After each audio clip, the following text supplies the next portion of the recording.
Hello, everybody. Happy Thursday. If you are listening to this on the day it comes out, happy whatever day it is. If you are listening to it on another day, guys, this is episode 50. Wow. That is incredible. I'm actually so proud of myself because 52 actually, well, I was going to say 52 will be a big one because that will have meant I did it for an entire year because we typically released episodes every Thursday. However, I know I missed, I think, 2 weeks. So I guess technically 54 would be a year. But anyway, 50, whole number. We love it. There's just something significant about 50. And I'm just proud of myself for sticking with this. I really didn't know when I started this podcast if this was going to be one of those things I started and got 3 episodes in and then just kind of let it fall off. But I heard this on another podcast I listened to the other day. I don't remember the percentage, but it was like something crazy, like 90+% of podcasts never make it past episode 8. Like 8 is like the average, or no, I think it was the average number of podcasts that are released by a show is 8. And we are on 50. So let's go. We are like top percentile. So for episode 50, what are we talking about? I just feel like it was fitting to do a little Eras tour after almost a year of podcasting. Do a little of my own version of the Eras tour. Okay. So T Swift, I'm going to steal your idea here, but we are going to do Eras Tour, My Fitness Journey edition. Okay. So I'm going to kind of take you through the different time periods of my personal fitness journey. Well, really just through my life, because the first era is going to be like, we can call it like B BF, I guess, before fitness, before health, BH, like before common era. Because I definitely had a period in my life that like I didn't give a shit about this stuff. Okay. And so we're gonna talk about that. So it's not like totally only my fitness journey, but basically my eras of my timeline and eventually like where fitness came in, how it fit, what it looked like. Cause I have been through, like as I was typing this out, I realized like I have been through pretty much every stage of like a health and fitness journey that you can possibly imagine outside of actually like being really, really overweight. But I came close to being towards the end of that spectrum in college. And even if I didn't end up physically looking like it, I definitely had the habits of someone that was heading that way at one point in time. So I really, truly have been in like every aspect of a health and fitness journey from like the extreme lean. We'll talk about that, the extreme lean, like the leanest you can get to a little bit more of the like unhealthy overweight side and everywhere in between. Okay. So yeah, I'm just going to kind of reflect on it. I did prep a little bit for this. I have some things typed out, but a lot of this, as it always is going to be thoughts as it comes. So hang with me. If I sound like I'm making no sense, if I'm jumbled, I am just thinking through this all and reflecting as, for the first time as you kind of are. And when you like start to actually think back on things and you just have all these memories come up that you not suppress because they're not necessarily bad, but you just like forget about it. It kind of clicks into place and you're like, oh my gosh, I remember that. So we might get some of those in here. But without further ado, let's dive into Era's journey. Era's journey. I keep saying that. Era's tour, My Fitness Journey. Okay, so let's go all the way back to the early days. I did just watch Love Island. So like early days at the villa, early days of my fitness journey, early days. We're going back to the early days. I would say this timeline, like this first era for me, we can loop together a solid like 18 years of my life. 18 to 20 years would be all the way from like, I guess not being born, but from the first time I can like start to make my own choices around health, fitness, and be conscious of that all the way through probably my sophomore year of college. So that was like 19 years old. This is era number one. And we're going to call this the naive, young freedom era. Okay. Cause I was just naive, young. I call it the freedom, like freedom. I always use the word freedom in there because I also feel like we like I didn't have to make the best choices and you're still young and you just can get away with a lot more when it comes to like your metabolism and health choices.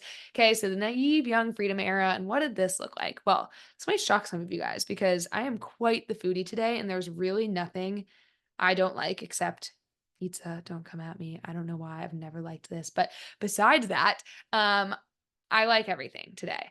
However, when I was young, I was probably the pickiest eater ever. Like ever, ever, ever. I mean, okay, that might be dramatic, but like really, I feel bad for my parents because there was not a lot I would eat. I didn't even like the fun foods. Like I still don't like pizza, I know, but I didn't really like mac and cheese. I didn't really like a grilled cheese. I didn't really like I don't know what other things kids like. Like I was picky in terms of like, oh, I liked a hot dog, but it could not have a single grill mark on it.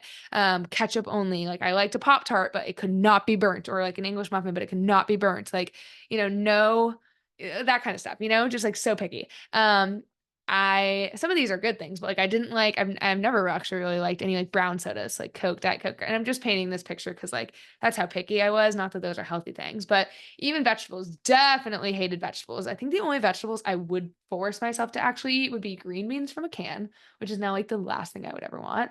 And like raw carrots with ranch dressing. Other than that, don't give it to me. I vividly remember like feeding my broccoli to my dog under the table because like we had to finish our dinner to leave the table and get dessert. And so I would like shove whenever my parents weren't looking, I would like grab a piece of the broccoli and I'd put it in my, sorry mom, this might be the first time I'm admitting this to you. I would shove it in my dog's mouth. My dog didn't want the freaking broccoli either. So he would spit the broccoli out and I would pick up the broccoli again, the same one he just spit out, and put it in his mouth again. And we'd probably have to do that 3 times till he would finally eat that piece. And then we would have to do it again the next piece. I'm so sorry. R.I.P. my dog Rocky. Rest in peace. I hope you're up there in heaven not being force fed broccoli by your new sister owner girl. But yeah, rough days. Other than that though, I think I lived on chicken nuggets and cheese quesadillas. Senior year of high school, my fixation became cheese quesadillas and sour cream, like nothing else in it. And I look back now of just knowing what I know now and realizing how little protein I ate. Definitely so little protein, how little vegetables I ate. And I used to have like I went to the doctor for headaches, like when I was a kid. I had bad headaches. And it's just so obvious why now. But it's just funny because like that should have been, I feel like it should be obvious to anyone. I feel like it should be obvious to my parents. I feel like it should even be obvious as a 16-year-old being like, I wonder why I have headaches. Well, damn, because you don't eat any protein or any vegetables. But no, like it's not obvious to so many people. And even the doctors, like, I don't remember really what they said. And eventually they just went away when I got to the next era where I actually ate good food.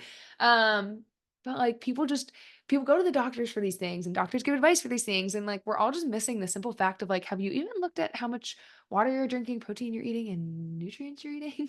But yeah, that was me. That was me. And then even into like my freshman year of college, I would say I was still kind of in this kind of careless era. I mean, we had late night at the dining hall where basically you could go use a swipe and there was like a late night, like a dining hall swipe, and there was a late night menu. And I can't tell you how many times, at least twice a week, me and my roommate would get fried chicken tenders and fries and eat that like twice a week. And that's like late night. Like you're doing that after 8 p.m. Like this is in addition to having dinner, having lunch, having breakfast.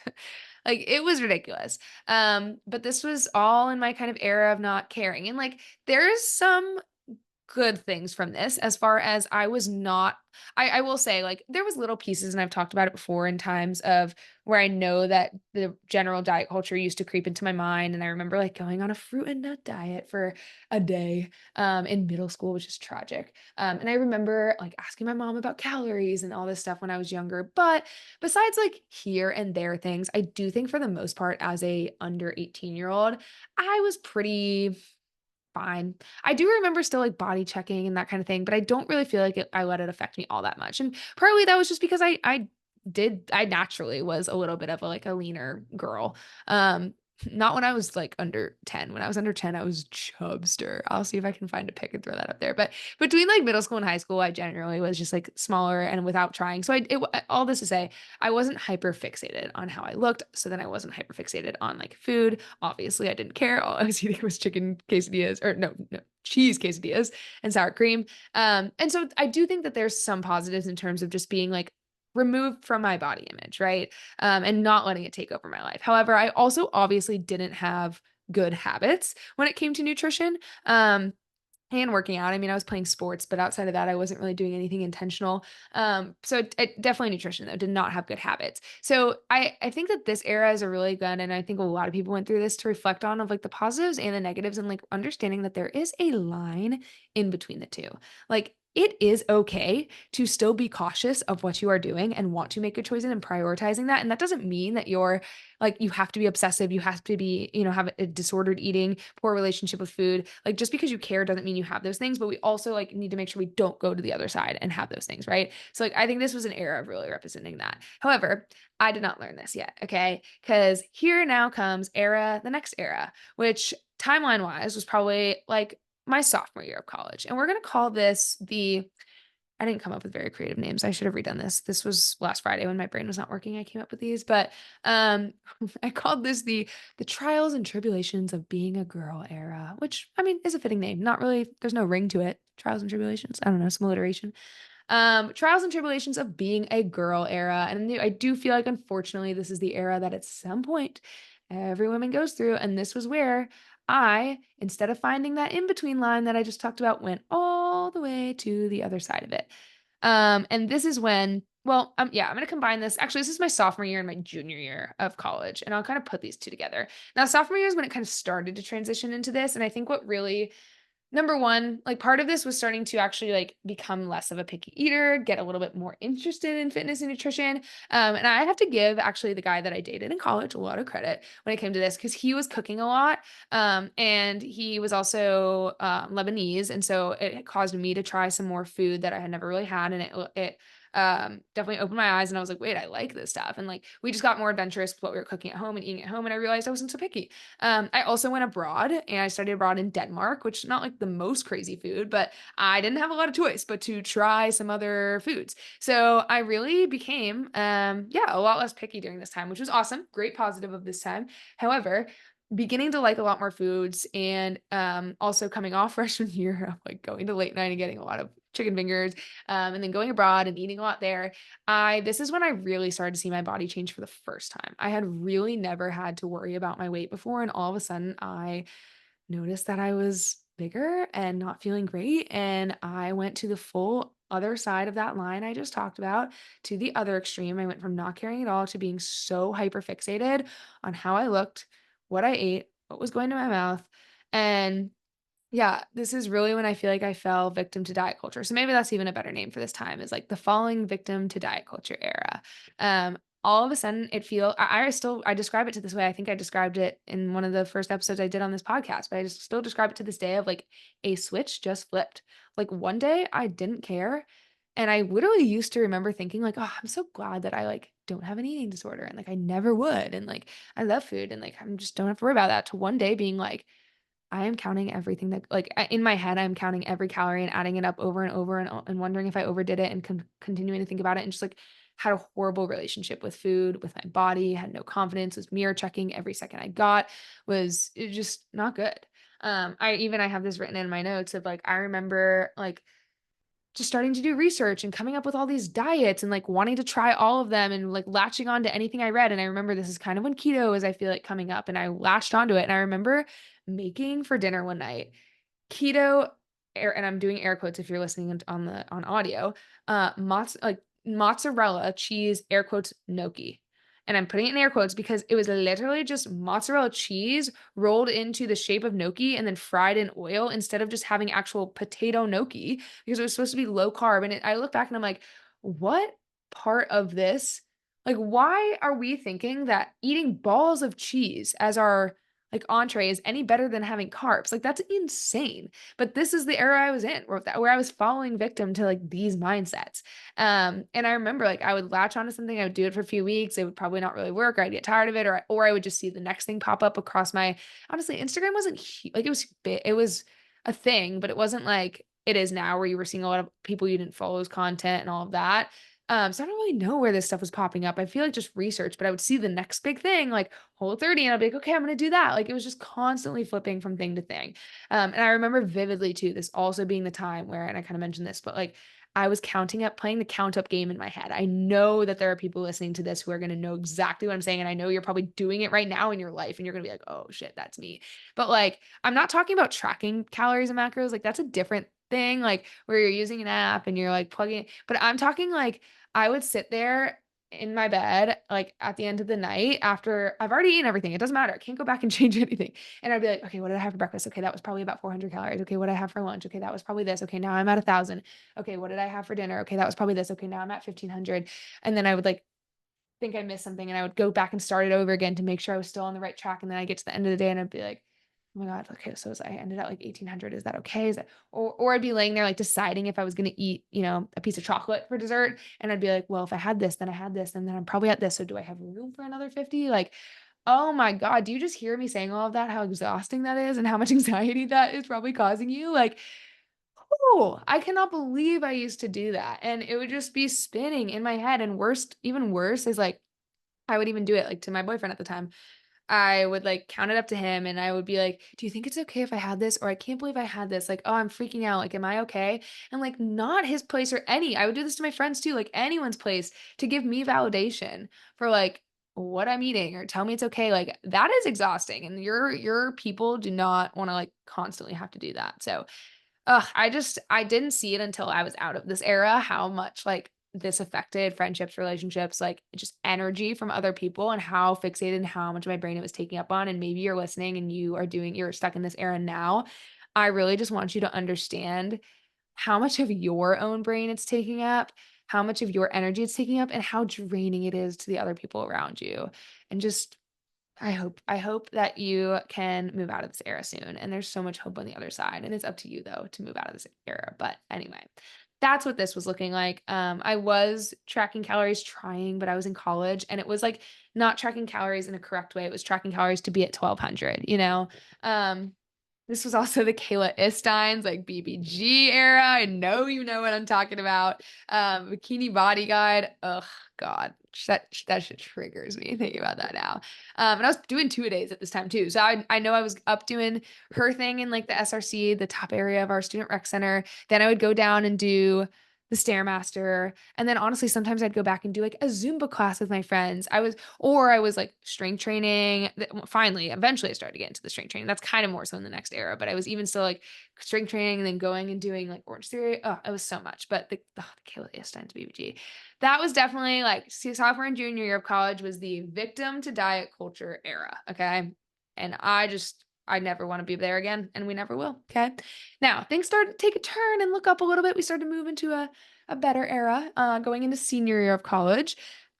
I'll use better lightly. I mean, it definitely was better. And I think that this next era was very, very required for me to get where I am now. I do want to preface, I still don't think it was like healthy, but it was starting to at least move me in a better trajectory. And that I will call the intro to fitness obsession era. Obsession is probably not the best word, like or it's the best term to describe what it was in this, but it's probably not what I guess what I'm trying to say is I would say obsession is not actually a positive term in this context. Like I definitely started to go into more of like, okay, now I'm obsessed. I was learning to do it the right way, but I was like still obsessed and still like couldn't really find flexibility. Okay. So in this time, finally senior year of college, I'm like beginning to understand strength training for the first time. I'm beginning to be aware that, oh, to actually get like toned and lean, you've got to have muscle. Well, you can only build muscle if you strength train. So like just killing myself, doing Kayla Istein's body weight jump squats and being on the stair stepper is not going to get me that. So I at least started to learn strength training and got into strength training, which is awesome. Now I'll get to kind of where I took it a little bit too far. But I began to understand eating protein and hitting the protein goal. Now here's the thing. I was starting to get the right puzzle pieces in place, but I was still absolutely overtraining. I was still doing two-a-days. I could not let go of the cardio. I know senior year, I was waking up and going to Orange Theory probably 3 to 4 times a week at the 7:30 a.m. class. And then I would go to the student rec center at like, honestly, sometimes directly after, or I would go in the afternoon and strength train. And then sometimes I was still probably doing like Zumba or whatever. So I was like possibly doing 3 days half the time. I remember being so proud. I actually vividly remember this too. And this is what, like 9 years ago? um Getting over like 1,500 calories burned on my Apple Watch and like showing my friend and showing it off, and that's like not good looking back now.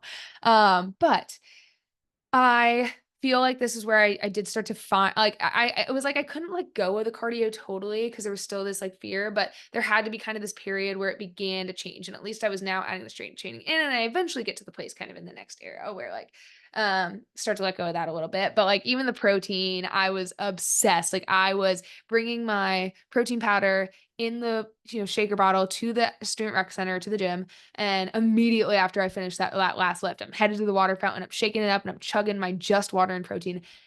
Ew.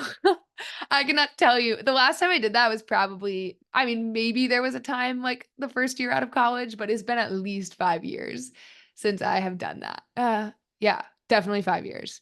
That is crazy. You do not need to do that for anybody listening. Just get your protein in within like an hour. You are fine. Get it in with real food. You do not need to freaking slam a water and whey protein shake. but that was this era. Like, I feel like that's all you need to know. Water and I should have just called this the water and whey protein era, because that was definitely an era. And I feel like that was an era everyone was going through at this time, because this was like the bodybuilding.com era, all of that stuff.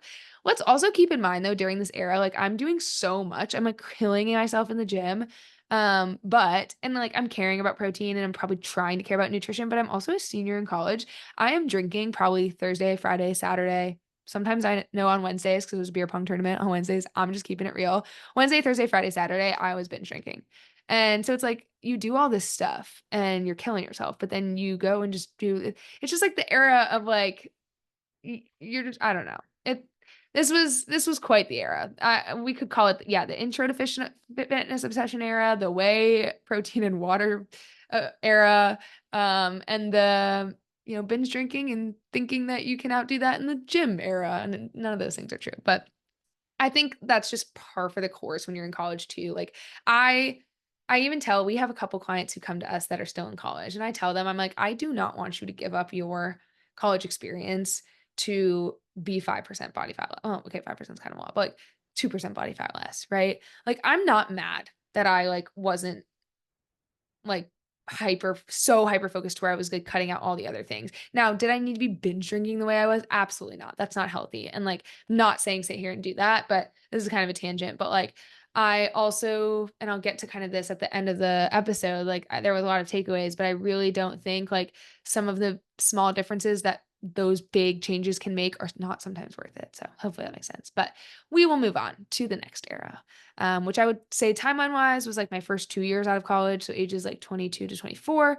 And this would be now the actual obsessively healthy era. So like last one was the intro to the fitness obsession. Now I'm at a place where, okay, all the Greek life stuff is removed. All the like constant drinking events are removed. Like I'm going into the real world. I'm more of an adult. And also COVID happened at this time. So there wasn't even a lot of opportunities for as much social stuff, partying, that kind of thing. So the just sheer amount of alcohol I was drinking like was removed, which obviously is just going to make things so much easier. And so I stayed on top of like my workouts, and then all of a sudden it was much easier to be way more dialed into nutrition than it was in college. And so this is where I would say, like, because it was so much easier to be obsessed, I was. And I'm not saying that this was like, again, obsession, not necessarily a positive here. However, I am not like mad I went through this. And I think like, again, I wouldn't be where I am now if I didn't go through this era of being really, really dialed in. And I think like as I'm prefacing this one, like there are pieces of this where it was still too obsessive and it still was, unhealthy in that regard. Hold on, let me take a sip of water. And I still to some degree struggle with my relationship with food out of like flexibility side of things. But I learned enough about food to not like fear it the same way anymore.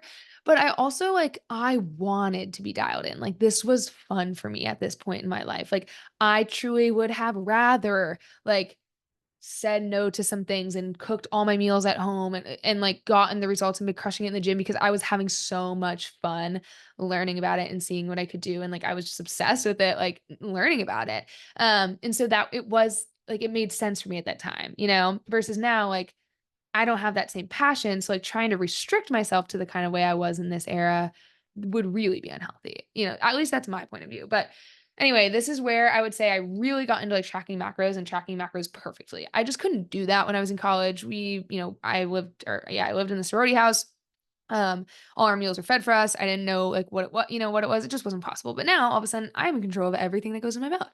So I got very, very, very into tracking macros perfectly. I would allow myself like my one day a week, Saturday, where I would go have some drinks, I would eat out. But I think I was so like I was training so well, and I honestly think I was like so anabolic for like the first time in my life, meaning like it was very easy for me to build muscle. It was very easy for me to change my body composition. It was very easy for me to also get away of one day of like shenanigans. If you're listening to this, like this is my story, okay? Don't think like if you're just getting into the gym, like you're gonna be able to get away with one day of just absolutely eating like trash. I look back now and I'm like, how did I do that? Because now I'm like, won't even be near that. And I'm like, it's just not happen the same way. But yeah, I also here started to actually feel confident enough to like put in rest days and back off a little bit more. So I think I was training 5 to 6 days a week. I know 6 is still so much, but woo, put in one rest day. I got a lot more comfortable with like cutting, bulking, reversing, I began to actually learn the phases of nutrition. This was the first time I'd ever really like done that. Prior, I'd always, been in the mindset of like under eating and if I want to like look a certain way, it must mean that I need to eat less. And so this was the first time where I was like, I'm going to actually like reverse diet. I remember my first year of college, yeah, being like, okay, I'm gonna push myself to eat 2,100 calories and eat protein and strength train. And like my goal is not gonna be to lose weight. It was the first time ever I did that. And my body responded so well. And then I was the strongest I'd ever been. I hit my best PRs that I've ever hit. I've never been able to come close again. They're not even that impressive, but like for me, at this time I was probably 118, 20 pounds. And my deadlift, I hit 200 and my back squat, I hit 185. So nothing incredibly impressive, but like they solid for me. And I have never been, and those were actually not the deadlift was one at max. My squat, I never won at max. That was for 3, but I've never been able to come near close to those again. So strongest I've ever been in this era. I never missed a plan day. Like I said, I let myself have that like one free day, but like a plan day. I was on it. I was going to move things around. I was going to not go to an event because it didn't fit in, which like for better or for worse, right? Like I'm not saying that's the right mindset, but at this time, like my priority was reaching these fitness goals and seeing what I could do. And I knew I accepted that, right? I think that's the difference is like when a really poor relationship can come is when your priorities truly are maybe other lifestyle things, or you're telling yourself your priorities, your fitness goals, but like it's really not. And then you like either say no to the other things and you feel restricted, or you say yes to the other things and then you like are disappointed on yourself and you end up in that all or nothing. Like I was just so tunnel vision of like this is my priority and I don't regret saying no to things. I don't feel like that's where I was mentally, right? I was so obsessed with learning. I was listening to every podcast I could find. I was reading every article. I was asking, like there was trainers at my gym. I was picking their brain. Like this was just the era of being obsessed in both the positive and negative. Like again, I didn't allow myself a lot of flexibility, but I was genuinely like obsessed, having so much fun learning. And this led into the next era, which would be ages 24 to 25, or just that year, of my bodybuilding competing era. And some of you guys may have been following me since this, but I did end up competing in a NPC bodybuilding show. I competed in the bikini division. And gosh, there's so much to say about this. I should probably do a whole episode on my competition experience, but at this point it's been 3 years, because this was 2021. I just remember like when I was my first year of college, starting to kind of Instagram started to become a little bit more of like, okay, you followed people you didn't know, you started to find these fitness influencers and started following some and started following some bodybuilders. And I remember kind of looking like, oh, I would never be able to do that, never be able to do that. And then like that year went by of kind of my, obsessively healthy era. And I was like, maybe I could, maybe I could, maybe I could. And I did so much research on it because I knew I was definitely not one of those naive people that just go in like, oh, I'm going to do this and like get really lean and look great and get all glam. Like I knew it was much more than just the pretty stage day, right? So I did so much research on what is it really like to go through prep? What does it cost? Because it's very expensive. What am I going to feel like? Like, what do I need to know? And I sat for a couple months and was like, do I really want to do this? And in December of 2020, I decided I'm gonna freaking do it. And I hired a coach.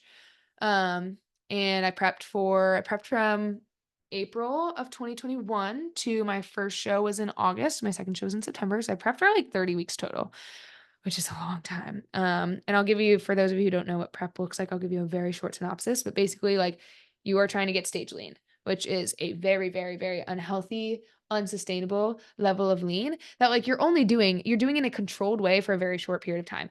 Now, when I say controlled, it doesn't mean it's like still healthy for you, especially when you do it naturally. And I was natural. I did not use any steroids or any type of performance enhancing drug. And, you know, part of that, like people just think of those as like, oh, that's what makes you like big and whatever. But part of them also too is to actually like they can help protect your thyroid, your like, but I didn't use any of those. So actually, and as a female, like not using those and being a female, like your hormones can get fucked up real quick. So you're doing it as controlled as possible. Like you're trying to keep you as healthy as possible while doing it, but you understand the risk that like it's not healthy to get that lean. And I emphasize that because people look at these stage pictures and they're like, oh, I want to look like that. It is not normal. And I promise you too, yeah, they look good on stage and yeah, I looked good on stage, but in real life, I looked sick. like, again, I'll try to throw up a picture if you're on YouTube watching, but I looked sick. Okay. So in real life, like these people, you don't want to be this lean, I promise. But I wanted to do it to, again, not to try to look a certain way. Cause again, you don't stay that way. It's just literally for that day that you look like that. Cause there's so much manipulation of your sodium, your water, whatever.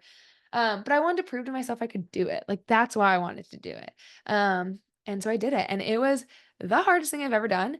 But it was so fun. And that's crazy for me to say now because if you held a gun to my head and said I like you need to prep again, I might choose to do what I let you take the risk of whatever you're gonna do with that gun. Cause like I just cannot fathom putting myself back into that spot. But in the moment, like I loved it. And when I say fun, like it wasn't fun. It was miserable, but it was like fun pushing myself. Like I was just so tunnel vision and I was still kind of in that like obsessive era of like, this is my priority. I love this. Like it was all I wanted to do. And you just have to be in that mindset and like another animal to do something like that. Oh, and I kind of think I got off topic, but basically again, what prep is you're trying to get that lean for stage, which you do through obviously pulling food down and lots of cardio. So at this point, like, and I slowly bring that food down, but by the end of my prep, I was at 1,200 calories. I was doing 50 minutes of cardio every day. Had to be at 15K steps outside of my cardio. And I was training 4 or 5 times a week. I can't remember, lifting. And you just can't, I mean, you can't eat out at all. Like you're cooking everything, no alcohol, obviously. Like you are also, it's just even hard to look kind of like live your life because the only way you're gonna like kind of make it through is if you are scheduled on your meal timings because you are hungry. And so like I couldn't really go to things that were more than 2 hours because I'm like, I gotta go eat my food, you know? So just a whole nother beast. And that was quite the era. Like I don't even know who that person was in that era, to be honest. But the bodybuilding competing era, that was something else.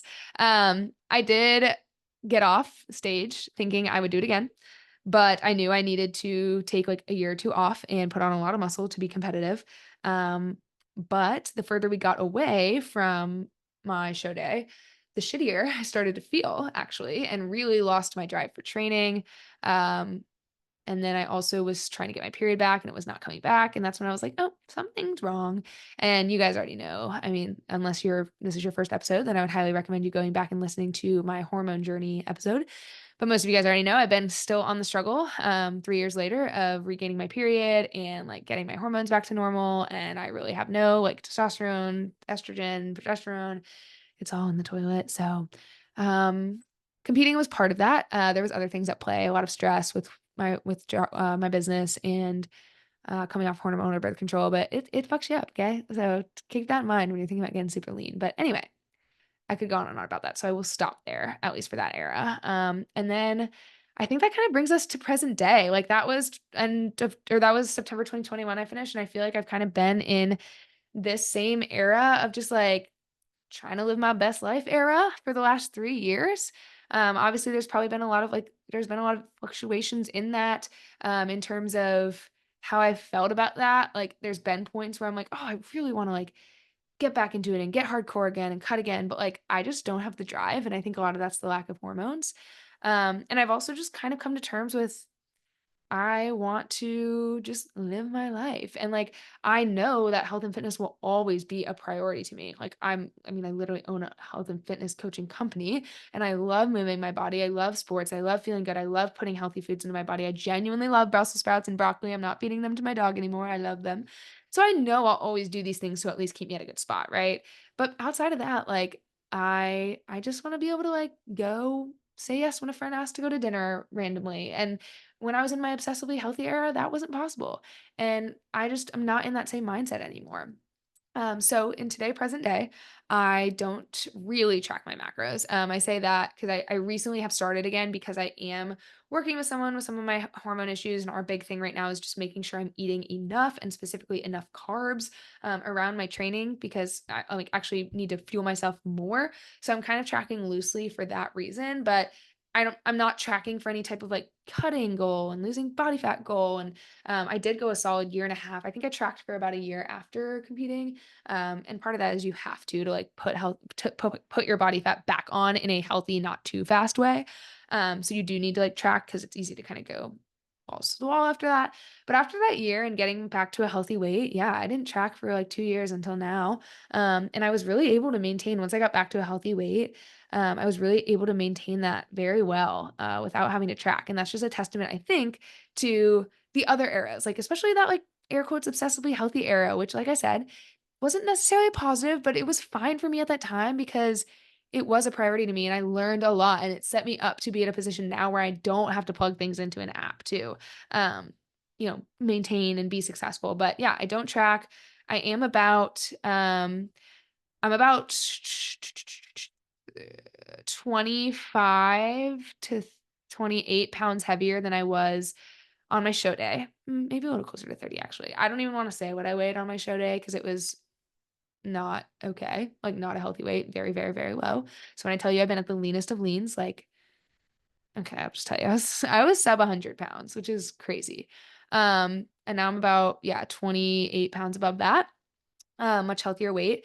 I am about like 4 to 5 pounds over where I like feel like I sit my best right now. Part of that is I think because of some of the hormone stuff we're trying to do, I have to accept that there's probably going to be a little bit of body fat gain for a period of time that's hopefully not permanent.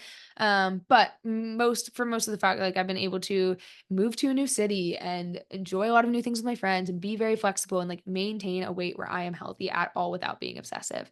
And yeah, that's really just the season I'm in now is like not saying no to things because it doesn't fit in my plan and being able to like navigate weekends easily and I do enjoy some alcohol sometimes. Like I'm just living life, but also always prioritizing like my health and feeling good at the forefront. And that will never change. And that's led me to feel like I'm in a pretty good spot outside of course, the hormone issues the last couple of years. So that's present day, trying to live my best life era. And I think I'm doing a pretty damn good job of it.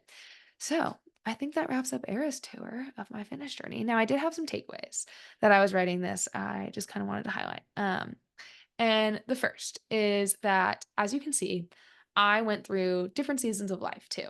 Not only like in what fitness meant to me, but also what was possible. Like in college, I wasn't going to be able to like be perfect. I mean, could I have? Yeah, but it would have meant like restricting my fun times and like giving up going to my sorority formal because I didn't want to eat the dinner that wasn't in my control and drink a drink, and that's not worth it. But then I went through a season where, oh my gosh, like I wanted to, track everything perfectly. And it was easy. Like I had it was COVID. I had all the time in the world to work out 3 hours a day and go on a ton of walks. And it was easy to be super fit at that point. And now it's not that easy anymore. Like I have other priorities. And I think it's just understanding you're going to go through seasons of life and like accept what this means. You're also going to change too. Like, am I as lean as I was in my even just like still healthy, but like a kind of a like I'm talking before competing, like I was at a healthy weight, but it was still like low.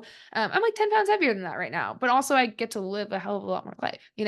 And so it's understanding that like, and I think the biggest thing that comes to mind here is like moms. If there's any moms listening to this, you are probably comparing yourself and wanting to get back to where you were when you were in college or when you didn't have kids. Now you have all this other stuff taking up your time. Like it's okay to be a little bit heavier or maybe not do things the exact same way because it's just a different season of your life. So that's a big thing. Just accept that. Accept that what it means, just like the seasons you are meant to change too. Okay. Also, transformation trade offs. And what I mean by this is the next takeaway is like, if you're going to decide that you want, like the season I'm in now, I want a little bit more flexibility. I want to just live my best life. I have to understand that the trade off to that is that I'm probably not going to be as lean as I was when I was in more of my obsession era. That's okay.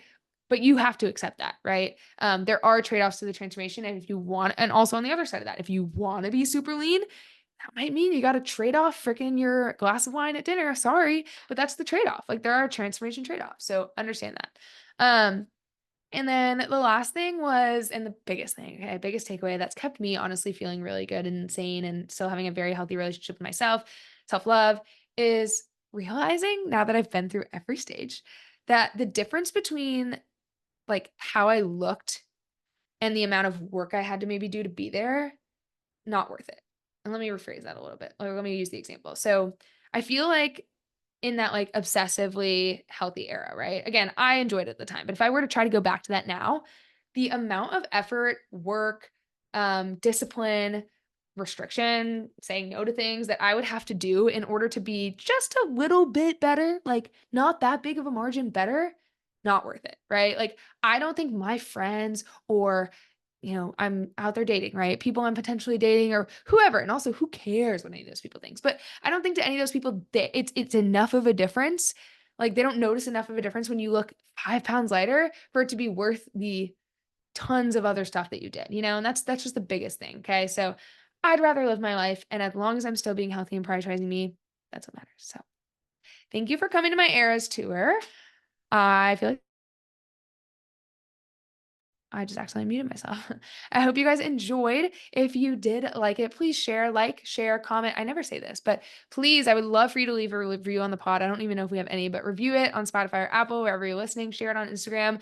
I kind of never say that, but if you do like it, I would really appreciate it. I've gotten some love recently on some episodes, and it means the world to me because I don't know if anybody's out there listening. Okay. So let me know if you are. I love you guys, and I hope this helped. I hope you reflect a little bit on your Eras tour, maybe where you've been, where you are now. I bet you've made so much progress and you still have so much to go and things are going to continue to change.